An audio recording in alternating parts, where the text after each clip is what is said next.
Boa noite, queridos amigos. Sejam todos muito bem-vindos à nossa atividade da noite de hoje. Hoje, dia 7 de maio de 2025, com a nossa palestra virtual Dependência Química, um olhar fraterno, com o nosso palestrante da noite, nosso querido amigo, irmão de ideal espírita, Carlos Madaloso, trabalhador aqui da casa. E antes de começarmos com as nossas atividades, vamos aos avisos da casa. Queridos, como é de conhecimento de alguns, talvez não de todos, o proprietário do imóvel onde a nossa casa está instalada precisa fazer a alienação deste imóvel.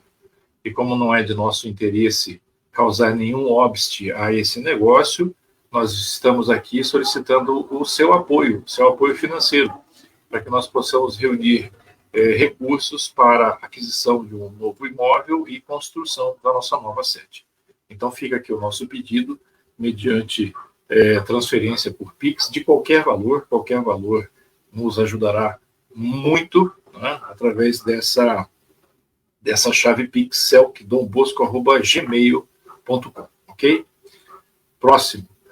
Todas as sextas-feiras, a partir das 20h30, no nosso canal do YouTube, Dom Bosco Espírita, nós temos o estudo sistematizado do Evangelho segundo o Espiritismo. Leitura, explanação, passe à distância e irradiação. Aquele momento especial para nos atualizarmos com relação aos conteúdos do Evangelho. Não percam. E lembrando que desde o começo de 2024, nós temos esse trabalho apoiado, retransmitido pela Rádio Espírita do Paraná, pela TV Espírita do Paraná e pela Rádio Manaus de Estudos Espíritas. Neste sábado, ou todos os sábados, das 14 às 15h30, nós temos o Teatro Espírita com a nossa querida facilitadora Vilma Cardoso, lá no nosso endereço físico, no nosso endereço atual, na Avenida Cedro 718, bairro Eucaliptos, em Fazenda Rio Grande, região metropolitana de Curitiba. Estudos de livros. Às terças-feiras, das 19h30 às 20h30, nós temos o estudo do livro No Roteiro de Jesus, que é realizado com o trabalho do nosso facilitador, Carlos Madaloso. Estudo bastante dinâmico, bastante provocativo, inclusive. Então, provocativo no sentido de nos fazer raciocinar em torno das obras de Jesus. Tá? Então, esse estudo está com inscrições abertas pelo Google Forms, para que você possa receber o link de acesso e, com o link de acesso, ter possibilidade de assistir a todos os nossos trabalhos. Outro curso, que é um curso que atualmente está trabalhando com o livro Nos Domínios da Mediunidade, que é um curso também online, que já se iniciou lá em novembro de 2023, e atualmente está com esse livro, Nos Domínios da Mediunidade, mas trabalha com as obras psicografadas por Chico Xavier, pelo espírito André Luiz, também com inscrições abertas, ainda que tenha começado lá em 2023, mas com esta questão de termos a possibilidade de acessar os trabalhos pelo link fornecido mediante inscrição. Todos os sábados, das 10h30 ao meio-dia, já tendo iniciado em 15 de fevereiro de 2025, temos a evangelização das crianças e dos jovens. Essa evangelização é aquele momento especial em que nós colocamos as nossas crianças e nossos jovens em contato com a belíssima doutrina espírita. Não vamos perder essa oportunidade. E, paralelamente, aberto a todos aqueles que assim interessarem, tanto para os pais que trazem as suas crianças e muitas vezes acompanham os seus jovens, ou outras pessoas que assim desejarem, nós temos as rodas de conversas, com assuntos variados, sempre pautados pela doutrina espírita, também das 10h30 às 12h. Seguindo, aqui um resumo das nossas atividades. Palestras presenciais todos os sábados às 17h e segundas a partir das 20, palestra online, quartas-feiras, às 19 horas. Estudo do Evangelho, sextas-feiras, às 20h30, e irradiações, diariamente, a partir das 20 horas. Para participar das irradiações, basta que, no momento apropriado, a partir das 20 horas, se realize uma prece fervorosa, um Pai Nosso, pode ser, né, uma prece que seja realizada de coração, mentalizando a equipe de irradiação da casa e pedindo, então, para que os fluidos da irradiação sejam direcionados àquela pessoa a quem você deseja que esses fluidos sejam direcionados. Evangelização, como dissemos, de sábados aos sábados, das 10h30 ao meio-dia, e os 2 estudos de livros online. Neste sábado, 10 de maio, das 8 às 15, temos o Bazar Beneficente, com saldão, peças a partir de R$1, liquidação, 3 peças por R$10. Então, nós temos ali uma variedade de peças bastante interessante. É muito compensador, gente. Então, a gente convida a todos os nossos amigos a comparecerem, porque o nosso bazar é bem sortido e muito caprichado.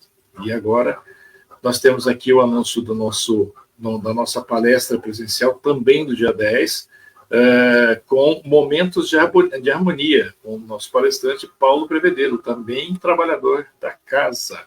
Hoje a gente está com um pouquinho de pressa aqui, porque a nossa palestra de hoje é daquelas especialíssimas, tá? Então, vamos à leitura de harmonização. Leitura de harmonização, nós vamos chamar a nossa querida amiga e irmã espírita Nádia. Boa noite, Nádia. Boa noite, Carlos. Sejam bem-vindos. Boa noite, Eduardo. Obrigada. Boa noite. Então, vamos ler. Para harmonizarmos, então, essa atividade, né, nossos pensamentos, nossos corações, a leitura do Minutos de Sabedoria, do Carlos Torres Pastorino, número 155. Lembre-se de que não devemos humilhar ninguém. Os erros que os outros cometem hoje, nós podemos cometê-los amanhã. Não se julgue inatingível nem infalível. Todos podem falhar. Trate os outros com tolerância para que possa reerguê-los se errarem. A perfeição não é desta terra. Não exija dos outros aquilo que você também ainda não pode dar. Que assim seja, então, com essa leitura de harmonização, vamos convidar a nossa querida irmã de Ideal Espírita, Ade, para fazer a prece inicial. Bem-vinda. Obrigada, boa noite, Carlos, boa noite, Nádia. Sejam todos bem-vindos, boa noite a todos. Vamos orar? Vamos, então, acalmar os nossos corações, elevar os nossos pensamentos a Deus, a espiritualidade amiga, que se encontra presente sempre ao nosso lado. Agradecer a oportunidade dessa reencarnação, com todos esses conhecimentos, com todos esses momentos de palestras, para a gente ter elevação e paz em nossos corações. Que Deus nos ampare, nos cubra com o bálsamo necessário para cada um, que cada um precise para curar a sua alma. E assim, com o coração cheio de amor, paz, harmonia e os pensamentos elevados, pedimos a permissão para iniciarmos a atividade de hoje. Fica conosco, nos amparando, nos protegendo, hoje, agora e sempre. Que assim seja, graças a Deus. E agora eu passo a palavra para o Carlos, o nosso palestrante da noite de hoje. Seja bem-vindo, Carlos. Obrigado, Adi. Então, vamos adiante, né, meus queridos? Vamos adicionar aqui a nossa telinha, vou ajeitar as minhas telas aqui, porque hoje o nosso assunto é dependência química, mas com um olhar fraterno, né?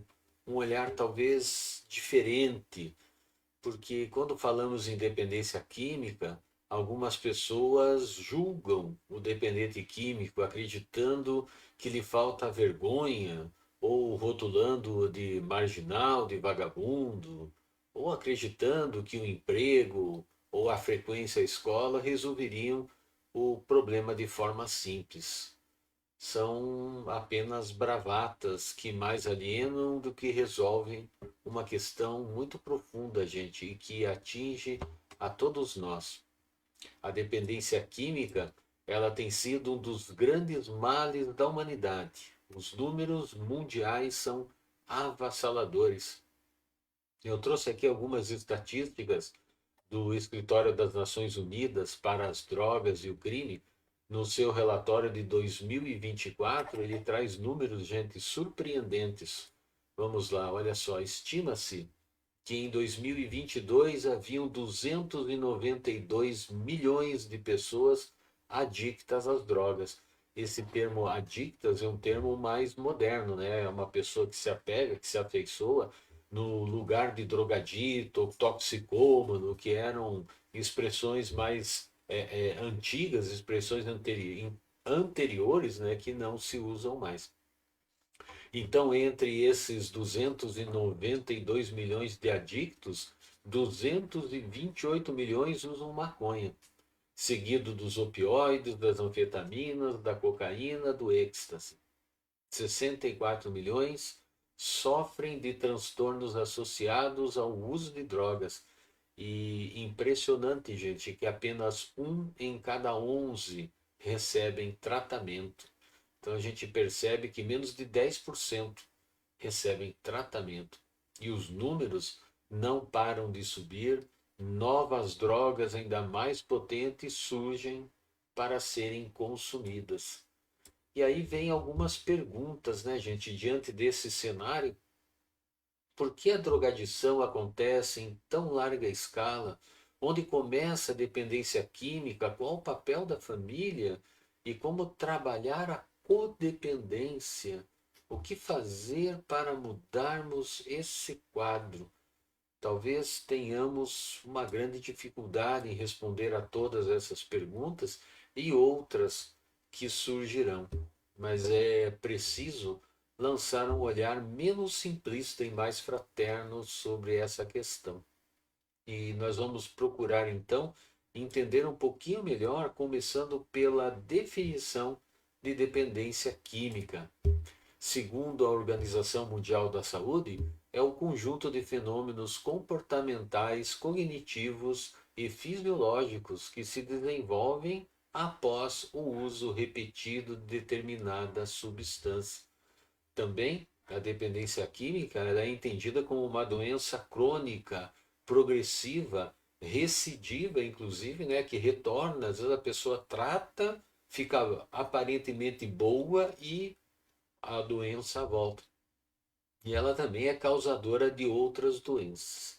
Importa nós lembrarmos, né, que o Espiritismo ele tem um conceito mais abrangente para esse mal, porque ele busca um entendimento profundo de suas causas, considerando não apenas o ser imortal, mas as suas conexões familiares e com a sociedade, incluindo então nessa problemática toda a bagagem espiritual do indivíduo. Então a gente percebe uma profundidade maior, né, na definição de dependência química dentro do espiritismo.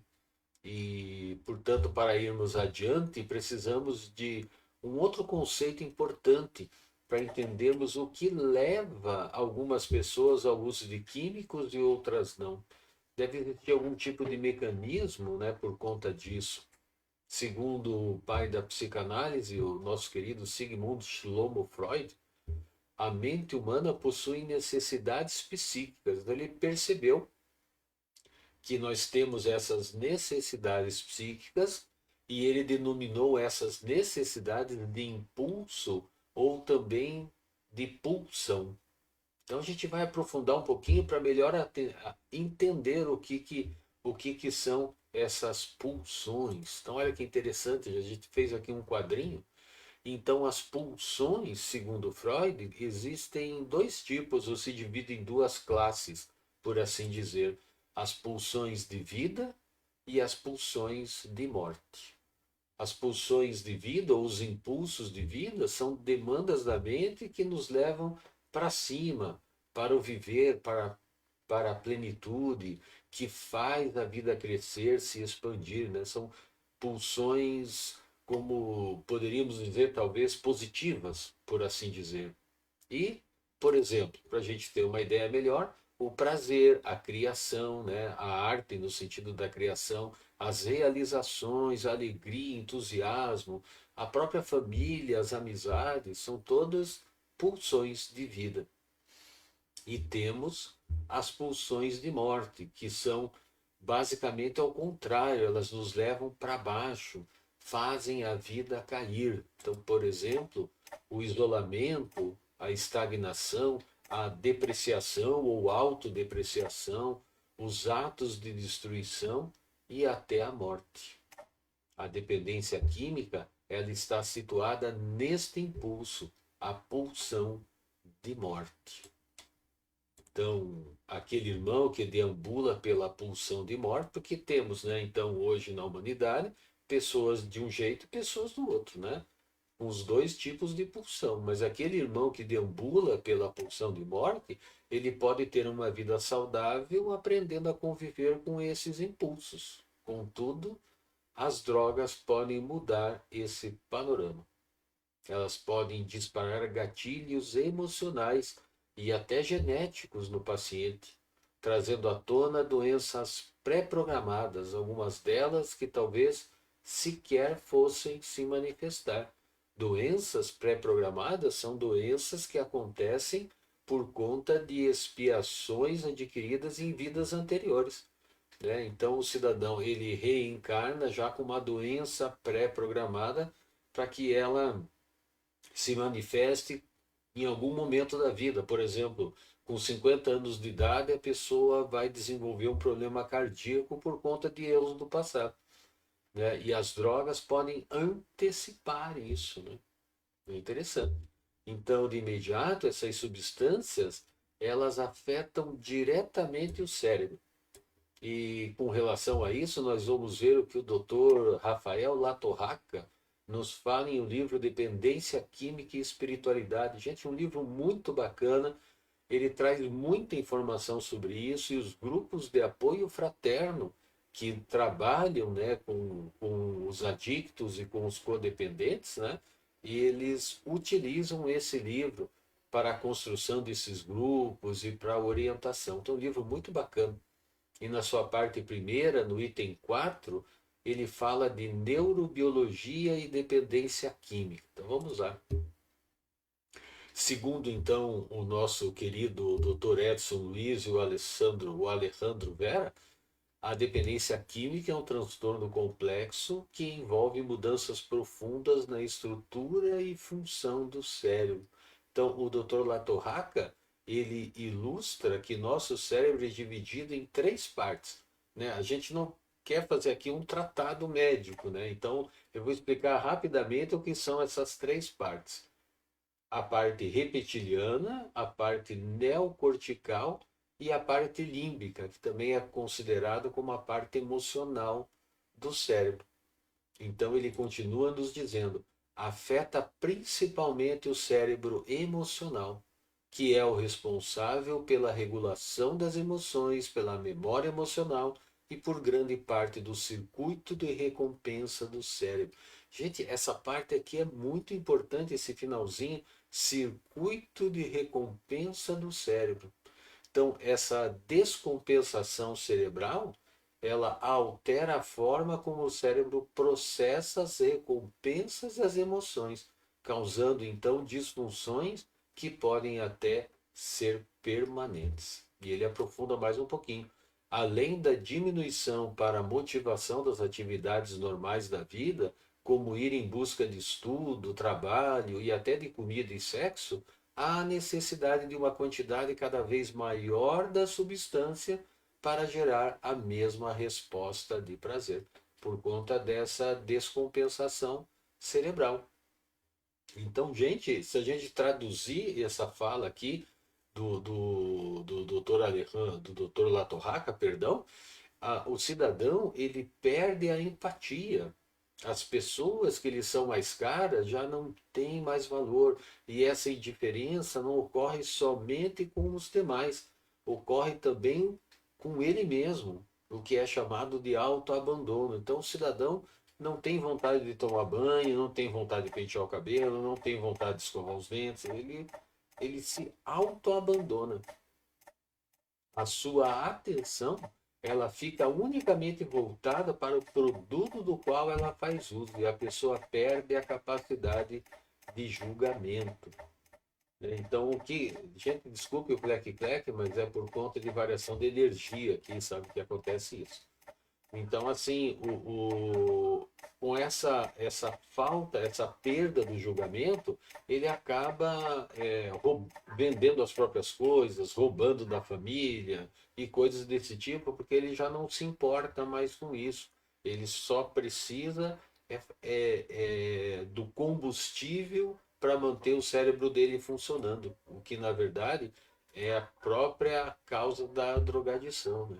Então, com esses conceitos em mãos, nós já temos uma melhor condição para sairmos daquela superfície, daquela simplicidade que nós falamos no início, e olharmos o nosso irmão com uma visão mais empática, mais acolhedora, mais fraterna.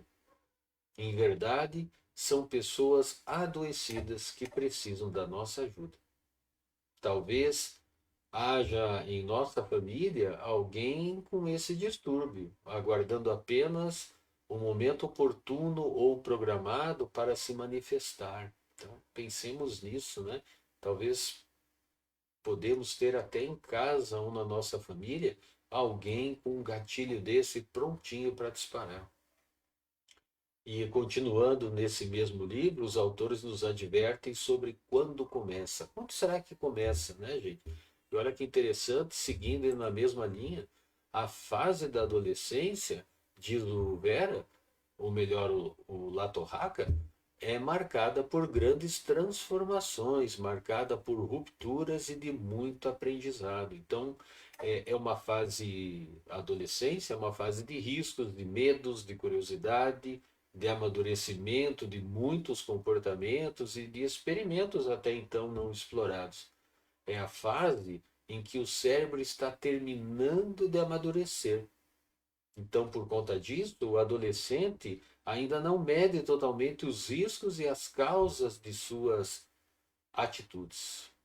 Aí, nesse sentido, são mais facilmente influenciáveis, não só pelos amigos, mas também por aqueles que têm interesse no comércio das drogas, né? Por isso, o assédio desses nas escolas, principalmente, e o cuidado que as escolas têm, né, por conta disso. Esse tópico, gente, ele é bastante interessante e vale a pena a gente aprofundar. A gente vai aprofundar um pouquinho nesse mesmo livro, agora na parte 3, que trata dos tópicos de interesse especial. Nós vamos ao item 10, dito família e prevenção. E temos o seguinte: a família, nossa primeira escalada, serve de grande exercício para sanarmos os débitos anteriores e aprendermos o que é o amor verdadeiro, o amor que Jesus nos ensinou e clama. Notemos ali que o amor verdadeiro está com V minúsculo, né, gente? Porque o amor que Jesus nos ensinou é com V maiúsculo, né? Então, este amor a gente ainda não consegue compreender, a gente está trabalhando para entender, mas a gente segue no caminho, né? Segue nessa direção. Então é interessante quando esse núcleo familiar ele se desagrega, os espaços abertos ou as brechas, por assim dizer, serão preenchidas de alguma forma. E os adolescentes, mais suscetíveis a essa desfuncionalidade, eles buscarão preencher essas lacunas, essa falta de afeto, muitas vezes pelas fugas dessa pesada realidade, abrindo espaço para experimentação, gente, de drogas lícitas ou também as ilícitas. Muitas vezes, o uso de drogas lícitas, como álcool e nicotina, são exemplificados pelos próprios pais, que, fazendo uso de forma constante, acabam por incentivar o uso dos filhos. E aí, gente, nesse sentido, nós vamos nos socorrer aqui através do Espírito Camilo, no seu livro Minha Família, o Mundo e Eu, na psicografia de Raul Teixeira, no capítulo 21, ele fala sobre em tuas festas familiares. Vamos ver o que Camilo nos diz. Ele diz assim: quando te disponhas a promover comemorações festivas sob a responsabilidade de teu lar, evite tudo que caracterize desequilíbrio, desarmonia, sob as máscaras de pretensa alegria.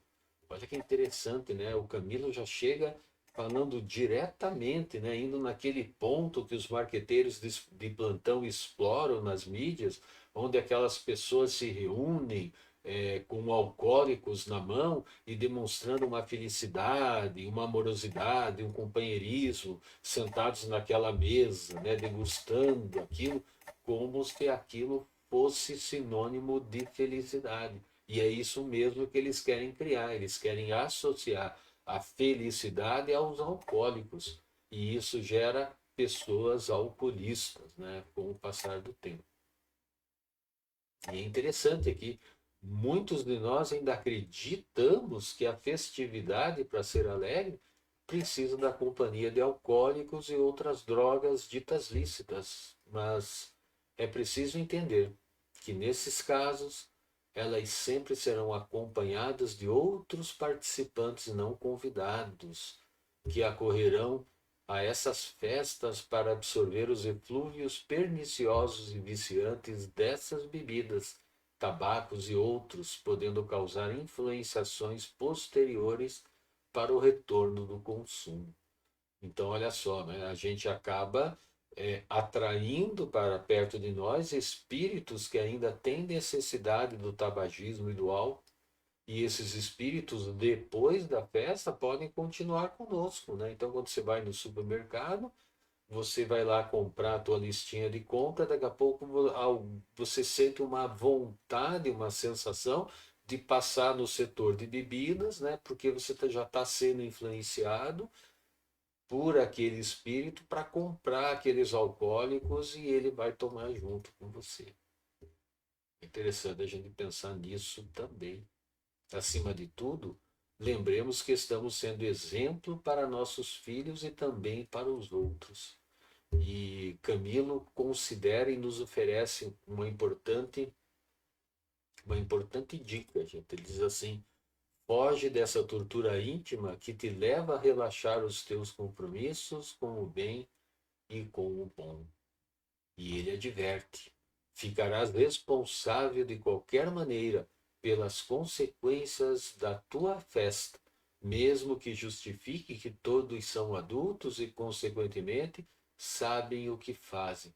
Isso é interessante, gente, a gente pensar a respeito disso, do quanto às vezes nós influenciamos aos outros e pior, né? Esse desculpismo de que que o outro é adulto, que o outro sabe o que está fazendo, que eu não preciso me preocupar com aqueles que estão comigo, com aqueles que estão à nossa volta.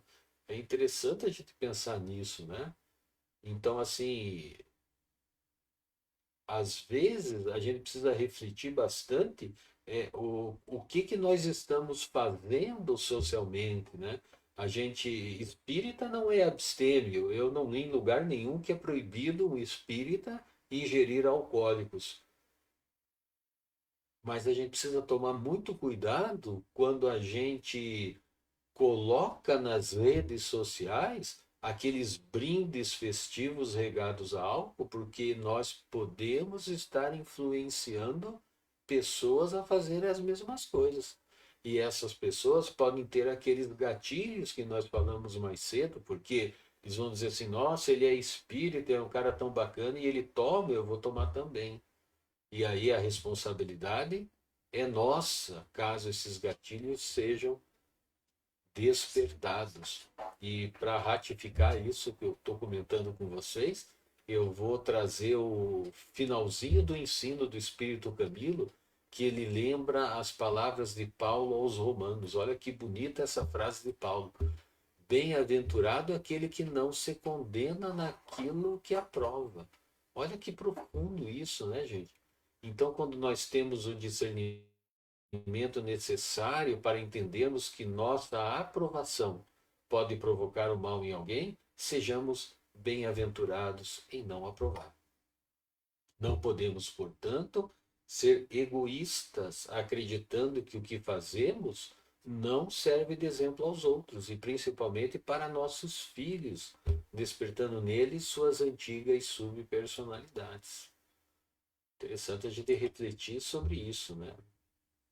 Mas aqui, gente, alguém pode estar pensando, né? E as famílias funcionais, né? Falamos das desfuncionais, né? Famílias desagregadas, que na hora do jantar, por exemplo, cada um vai para o seu quarto, um fica na sala, outro fica na cozinha, que eles não aproveitam nem a hora da refeição para se interrelacionar.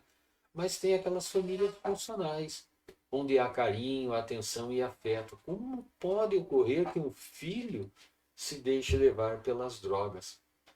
E aqui nós trazemos o Evangelho segundo o Espiritismo, em seu capítulo 14, honrai vosso pai e vossa mãe, lá no item 9, que ele trata dos laços de família. E então, nós temos a seguinte orientação.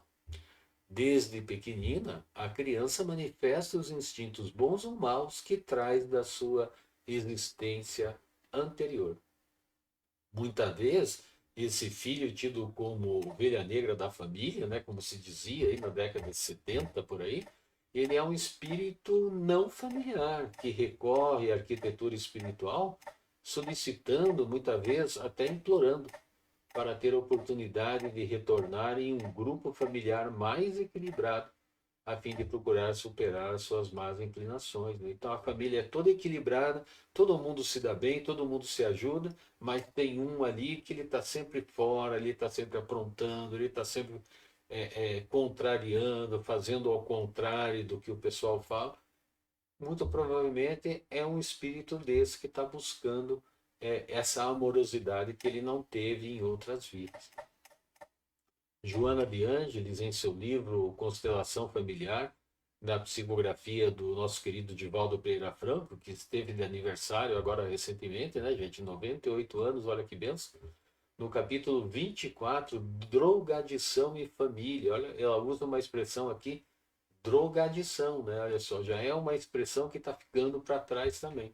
E ela comenta: mesmo nos lares equilibrados, onde o amor enriquece os sentimentos, encontram-se espíritos atormentados interiormente.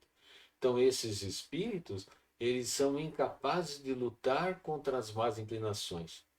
Eles se fazem trânsfugas aos deveres que lhes dizem respeito, tombando nas armadilhas do erro de que se deveriam libertar por completo, diz o autor espiritual. Então, talvez, recebendo mais carinho, atenção e afeto, consiga superar as suas dificuldades. Essa é a esperança, né, desse espírito, e conta com isso. Então, por conseguinte, o olhar dos pais é de extremamente importante, né, ou de extrema importância. E seguindo aqui com Joana nesse mesmo livro, ela diz assim: a observação dos pais, as naturais mudanças de comportamento dos filhos no lar, constatará o perigo do mergulho nos dédanos sombrios dos vícios de qualquer natureza, particularmente no das drogas químicas. Então, gente, aqui não se trata de uma fiscalização defluente da desconfiança ou da suspeita, mas um cuidadoso acompanhamento emocional e espiritual dos acontecimentos que afetam o grupo familiar.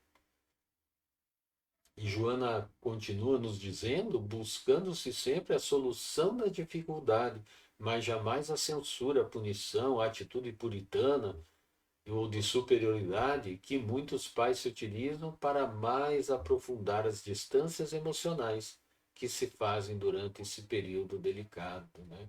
Então é interessante a gente pensar a respeito disso, né? Que a gente precisa acolher, né, os nossos filhos quando eles estão caminhando por ali.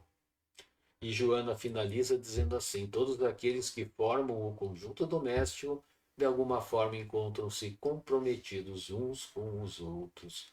Se não estão comprometidos uns com os outros, estão pelo menos comprometidos com as leis da vida, que os reúnem, né, para o processo de crescimento moral e espiritual, auxiliando-os na conquista dos inapreciáveis recursos da sabedoria no rumo da imortalidade. Joana de Ângeles é um espetáculo, né, gente? É muito bonita a forma como ela coloca as ideias, cada uma das palavras, né?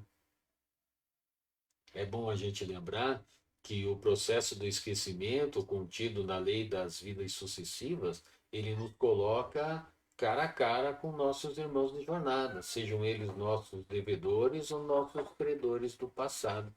Então, consideremos também que talvez sejam os familiares a expiarem suas faltas, por terem sido os responsáveis pela queda daquele espírito, ora em desequilíbrio.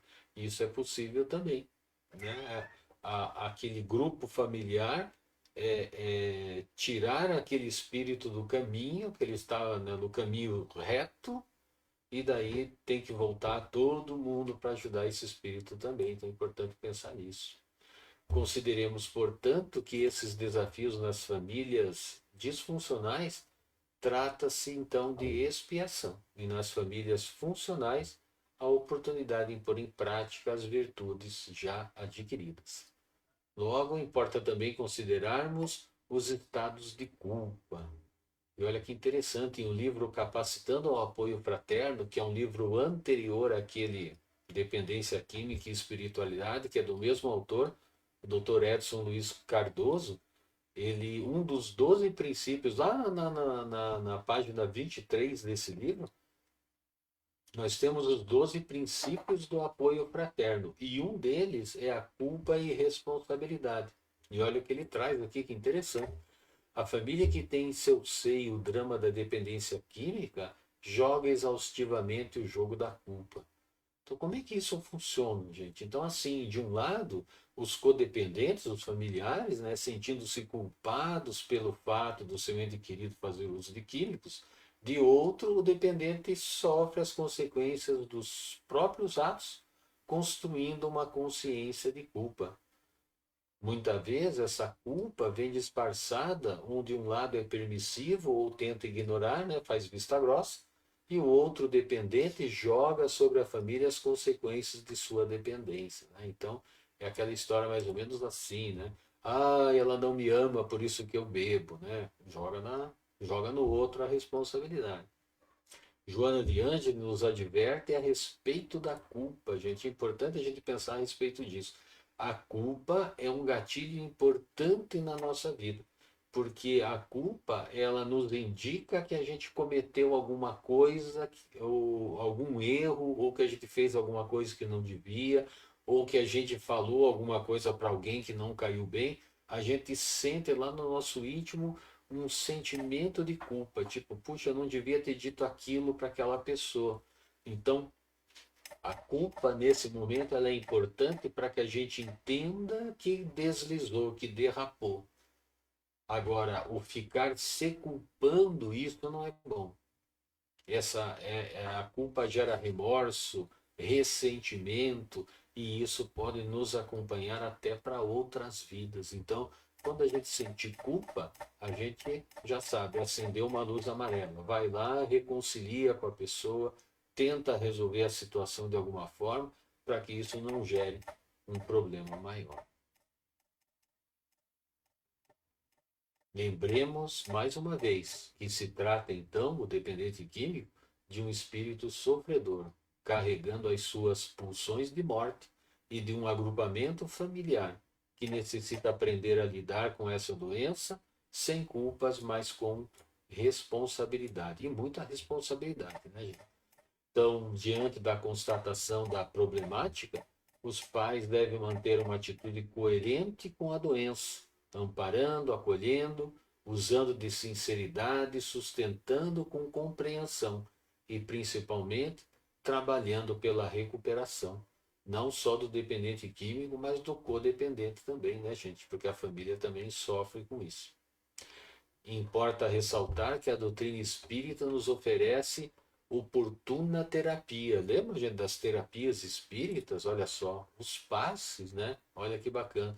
O passe na casa espírita é um excelente coadjuvante no tratamento dos diversos desequilíbrios, facultando o reequilíbrio do corpo físico e principalmente do espírito. E também é terapia para os codependentes renovarem as forças, a confiança e a esperança, tá? Importante da casa espírita pelo menos uma vez por semana, né, gente? Para a gente receber essa carga energética adicional que em casa a gente não consegue, por conta de que a estrutura espiritual da nossa casa é muito menor que a de uma casa espírita, né? Então a gente precisa ir lá para recarregar as baterias. Por isso que é importante. E tem mais um item importante da fluidoterapia espírita, que é a água fluidificada. Nela, a espiritualidade adiciona os bálsamos de que necessitamos para o nosso equilíbrio. Então, por ser um tratamento, é importante trocá-la semanalmente para que novas energias da natureza sejam depositadas. Então, a espiritualidade, quando você vai na casa espírita, ou quando você fluidifica a água da sua própria casa, ela vai colocar ali as energias que estão faltando, né? E a proporção que você vai se reequilibrando, a espiritualidade vai mudando a receita, por assim dizer, dessa água fluidificada. E é bom tomar sempre um golinho de água 3 vezes ao dia, né? Tratar a água fluidificada como se fosse um remédio mesmo. Quando a gente vai na casa espírita, né? Por que não levar então várias garrafinhas, né? Coloca o nome direitinho, uma para cada familiar, especificamente uma para aquele dependente químico, né, gente? Porque às vezes ele não vai na casa espírita, né? Ele está naquela fase da autodestruição, né? Autoabandono, então ele não vai. Então lá fluidifica uma aguinha, leva para ele, que isso tudo vai ajudando, né? Lógico que a gente não está dizendo aqui para esquecer do médico da terra, né? Se Deus não quisesse que o médico existisse, ele não existiria. Então, a gente precisa do médico da terra, né? E a terapia espírita, ela é um coadjuvante. Lógico que se a gente conseguir trazer esse ente querido que está sofrendo dessa doença para a casa espírita, o tratamento vai ser muito mais intenso, né? Então permitirá um tratamento mais eficiente, né? Por conta de sempre haver entre a espiritualidade presente nas reuniões públicas algum espírito especializado em cada caso e neste caso, né? Então é bacana a gente procurar sempre a casa espírita nos momentos de dor, de dificuldade, né, gente? Mas não só lá, né? Também quando a gente estiver bem. Importante lembrar disso. E segue, tem mais uma, gente? Olha o Evangelho no Lar, que beleza, né, gente? O Evangelho no Lar é uma importante prescrição para a manutenção e o suporte espiritual dentro dos lares. Ele funciona como uma vacina espiritual, onde os bons espíritos se aproximam, renovando a ambiência das nossas casas, eliminando miasmas deletérios, protegendo a todos. Miasmas deletérios, gente, são energias que vão se acumulando na nossa casa, nas paredes, por exemplo, por conta da gente ter discussões, aborrecimentos, pensamentos negativos. A gente tem problema no trabalho, ou às vezes a gente vê uma coisa que nos choca na rua e a gente acaba trazendo essas energias para dentro de casa. Então, o que que acontece?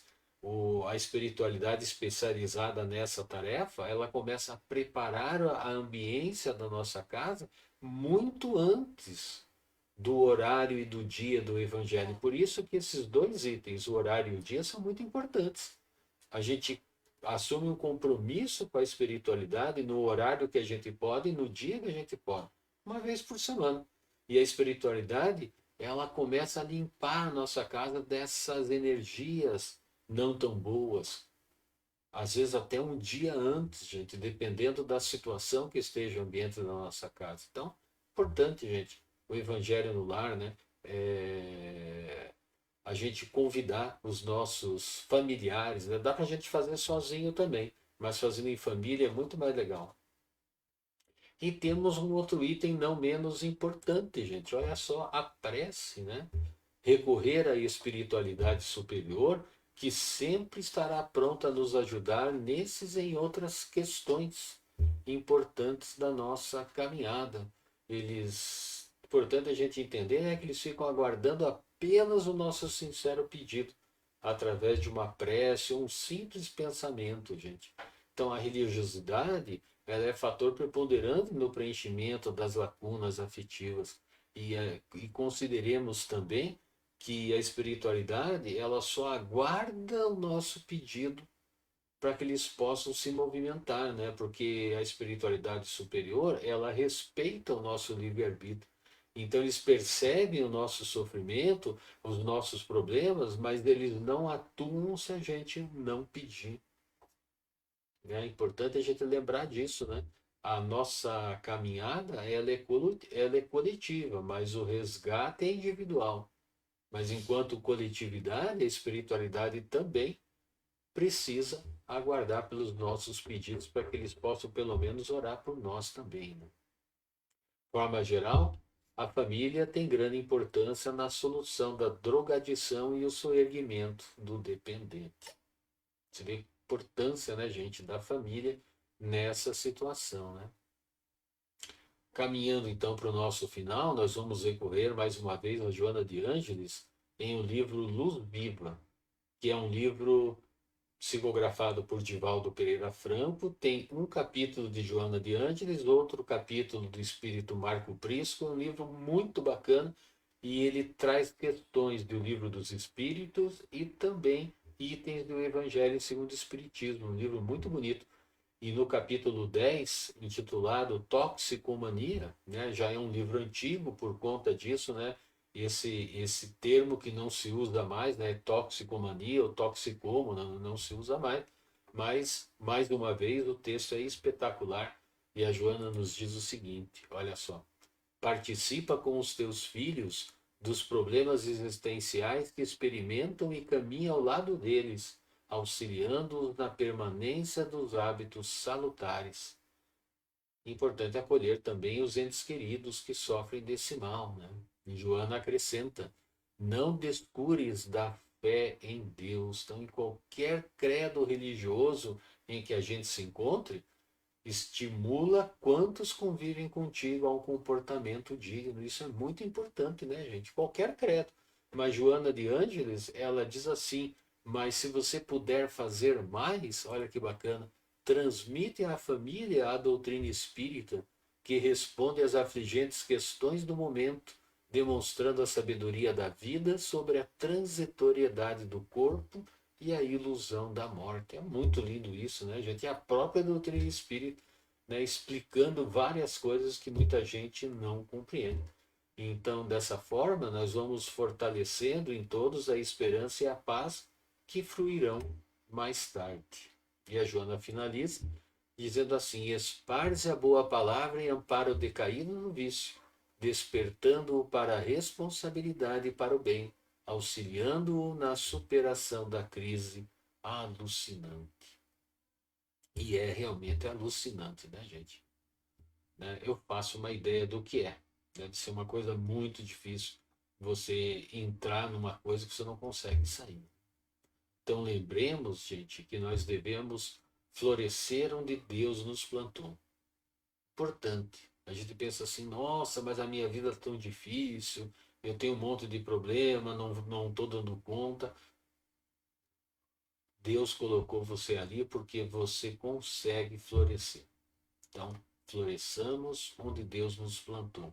E se o Pai nos colocou juntos na mesma família, é porque temos condições de nos amarmos, gente. Todos nós temos condições de nos amarmos. Então, estendemos a nossa mão, né? Estendamos a nossa mão, pegando nessa mão de Jesus. O Mestre amado nunca deixou de estender as suas mãos para nós. E, acima de tudo, amemos uns aos outros, para que esse amor construa novas pontes, novas conexões familiares, para que possamos superar as dificuldades do caminho e seguirmos juntos na direção de nosso Pai Maior. E que assim seja.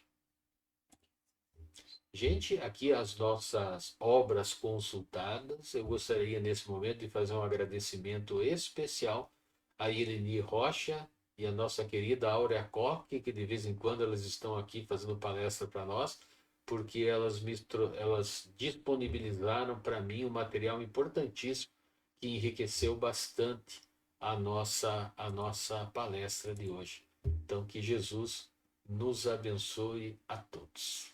E agora eu chamo aqui a nossa querida Luciana Matos para fazer a nossa prece final. Seja bem-vinda, Lu. Obrigada, Carlos. Então, amigos, chegamos ao final de mais uma palestra desenvolvida nas quartas-feiras. E assim, convido a todos para elevarmos juntos os nossos pensamentos a Deus, nosso Pai Maior, a Jesus, nosso Mestre, nosso modelo e guia. E agora, já em sintonia com o alto, passamos a agradecer. Agradecer a espiritualidade benfeitora que segue conosco, nos amparando e auxiliando até o presente momento. Agradecer pela generosidade do nosso irmão Carlos por ter abordado um tema de fundamental importância para todos que vivenciam tão de perto essa questão de dependência química, dependentes e codependentes. E assim, humildemente, Senhor, dizemos: concedei-nos, Senhor, a serenidade necessária para aceitar as coisas que não podemos modificar. Coragem para modificar aquelas que podemos. E sabedoria para distinguirmos uma das outras. Então, cheios de amor em nossos corações e agradecidos, pedimos permissão à espiritualidade amiga para encerrarmos a atividade dessa noite, dando graças a Deus, graças a Jesus, e que assim seja. E agora, eu passo a palavra para o nosso amigo Eduardo para as considerações finais. Obrigado, Luciana. Deixa eu trazer de volta aqui, então, o Carlos e a Nádia, e também a Denise, a nossa querida Ade, deixar o quadradinho completo aqui. Então, vamos fazer aqui os nossos agradecimentos, né? Os nossos agradecimentos da noite para aqueles que estiveram presentes conosco. A Zilma, o Magela, o próprio Carlos e a Nádia que deixaram seu registro, o José Carlos e a própria Luciana, que deixaram seu registro, a Maria de Lourdes, a Rafaela, né, que todos deixaram aí o seu registro, agradecendo a todos que estiveram presentes conosco nessa noite e agradecendo antecipadamente aqueles que nos assistirão oportunamente. Também aqui agradecer aos trabalhadores, né, agradecer a Luciana, agradecer a Ade, agradecer a Nádia e especialmente ao Carlos, né, por essas reflexões sobre essa questão aí de drogadição. Enquanto ouvia, deixei ali no chat, né, que essa questão do termo, né, o adicto, né, o drogadicto, né, que está, coloquei ali, né, está com outro, ou que se lhe junta por afeição, dependente ou submisso, é uma palavra de origem etimológica latina. É interessante essa questão, né, da origem etimológica da palavra, né, porque vejam só como é que são as coisas, né? Em inglês, né, a palavra é a mesma, né? Em inglês se usa bastante o drug addicted, né? Então é bem comum a gente ouvir essa expressão do drug addicted na língua inglesa. E eu particularmente achava que era um neologismo, né? Um anglicismo, né? Como a gente aprendeu. Acho que a gente aprendeu isso na escola, né? Acho que a gente aprendeu que era um anglicismo, né? Trazer uma palavra de uma língua de origem anglo-saxônica, né? De uma língua inglesa. Mas aí eu fui olhar aqui e falei assim, puxa, mas é de origem latina, né? Do latim addictus, né? Que interessante, né? A gente vai sempre aprendendo. Então vamos deixar aqui, né, mais uma vez nosso agradecimento profundo aqui ao Carlos pela palestra de hoje, com conteúdos especialíssimos, né? e também pela reflexão com relação a tantos mecanismos, né, para nos ajudar nessa limpeza dos nossos ambientes, né, com a realização das nossas orações, né, do Evangelho e tal, porque isso é de suma importância, né? Então, queria convidá-los para as suas considerações finais e sua despedida, começando aqui pela Luciana. Por favor, Luciana. A minha gratidão por estar mais uma vez aqui com todos vocês, a Adi, você, Eduardo, ao Carlos e a Nádia, as pessoas que estiveram aqui presentes, meu muito obrigado, e meu desejo que todos tenham uma boa noite. Obrigado, que assim seja. Adi? Obrigada a todos, aqueles que nos assistiram, que vão nos assistir mais tarde. Um abraço aí para a bancada, Carlos, obrigada pela palestra, pela dedicação, Nádia, Guerra, Lu, querida, muito obrigada. Que Papai do Céu abençoe a todos, que vocês tenham um restante de semana cheio de paz e amor. Fiquem em paz. Que assim seja. Nádia? Que assim seja. Obrigada a todos também. Uma boa noite, um bom descanso e fiquem com Deus.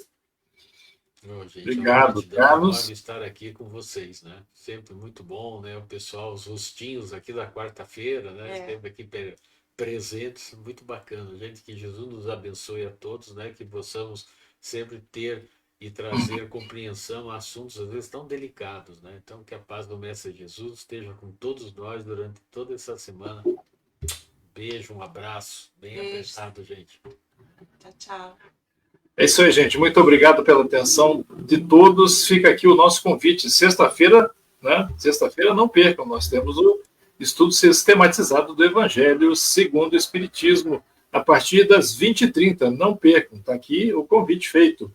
E estaremos esperando por vocês. Um bom restante de semana, bom descanso a todos. E é isso aí. Beijo grande. Tchau.